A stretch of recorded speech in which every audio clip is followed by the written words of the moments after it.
I don't know why this video refuses to be recorded, but my audio wasn't working. And then the first time I tried recording it, it didn't even record in a high enough frame rate. So I had to re-record certain things because it doesn't matter. It doesn't matter. Anyways, basically, I'm just going to voice over it in post. So everything you guys hear from me right now is actually after the fact that I recorded this video. So enjoy. So obviously I started off trying to explain what everything was going on, right? Like what was going on with this entire project. So in my explanation, I think I was talking about how I set up 2 drills. I ended up changing this obviously because that did not work out. The bottom lava kept turning into obsidian. But anyways, I had 2 drills for the clay production and so that it's producing twice as fast. And I also had it sped up by gear ratio.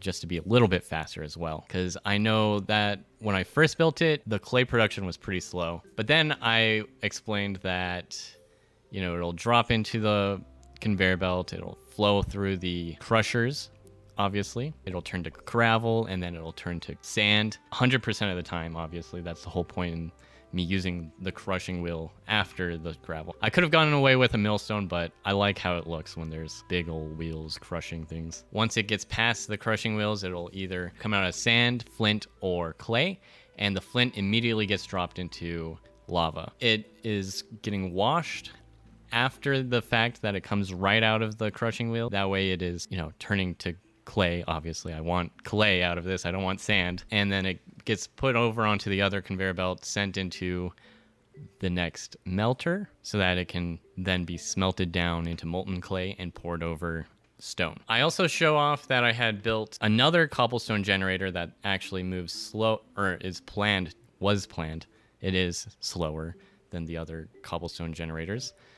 Just because I know that I had a huge problem with the speed at which I was producing stone. And I think I still have a bit of an issue with that. So I might have to slow it down once more, but that is besides the point. Yeah, I have it set up so that all the conveyor belts were going in the right way. So that was about as far as I was able to get the first time I attempted recording, right? I built all that stuff up and it all functioned. And I was pretty happy with that. Took a break to check on the recording. And it was just 4 frames per second, of course. And, you know, there's not much you can do there, you know, other than just explain it after the point. But that only works if your audio is working as well. So I have to figure out OBS all over again. But that's all right. I got it working. I got a process right now. I've got something going.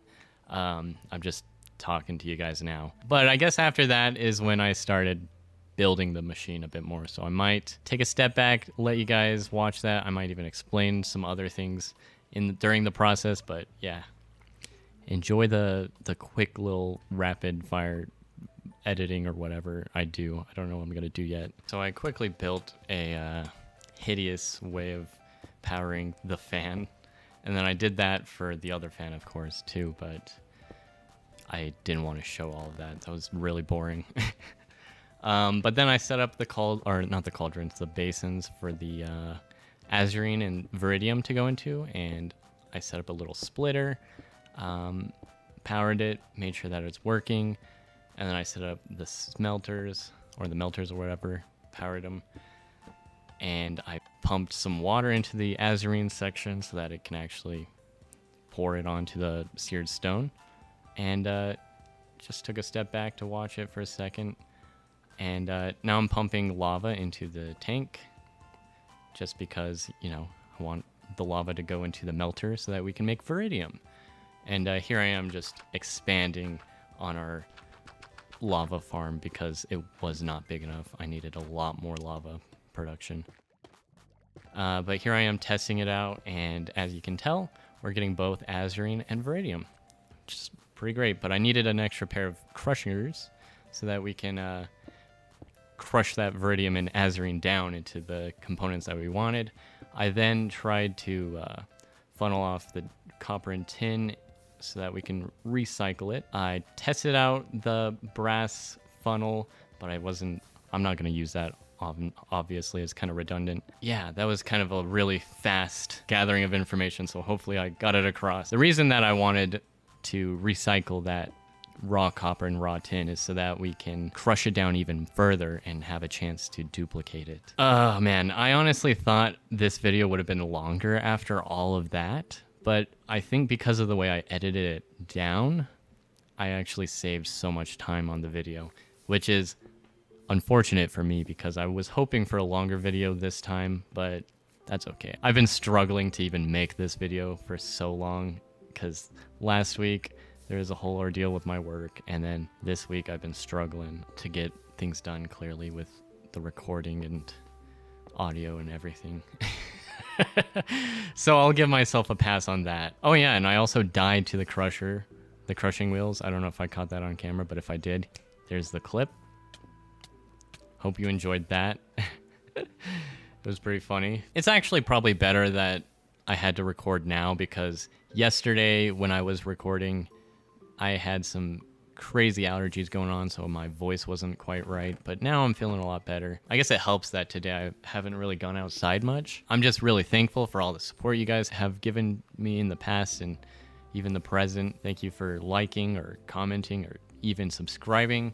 I really appreciate everything that you guys do for me. It's just absolutely wonderful to see, and I'm seeing some familiar faces in the comment sections, and I'm loving it. I'm just so happy to see people enjoying the content that I put out.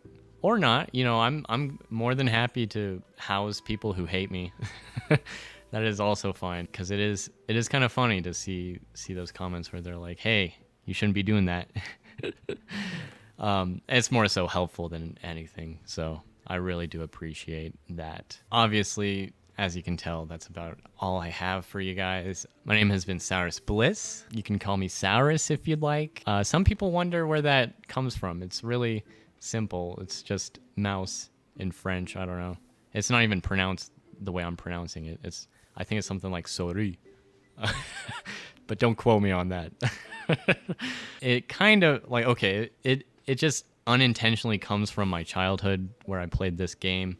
I don't know if anyone else has played this game, but it's called Transfer Mice, where you play as mice who are like trying to jump up and down certain obstacles. The goal of the game is to get to the cheese. Let me know if you know about that game.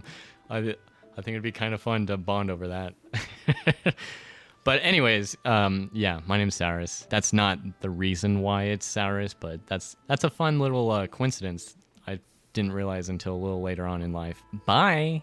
I don't know. Is that good enough?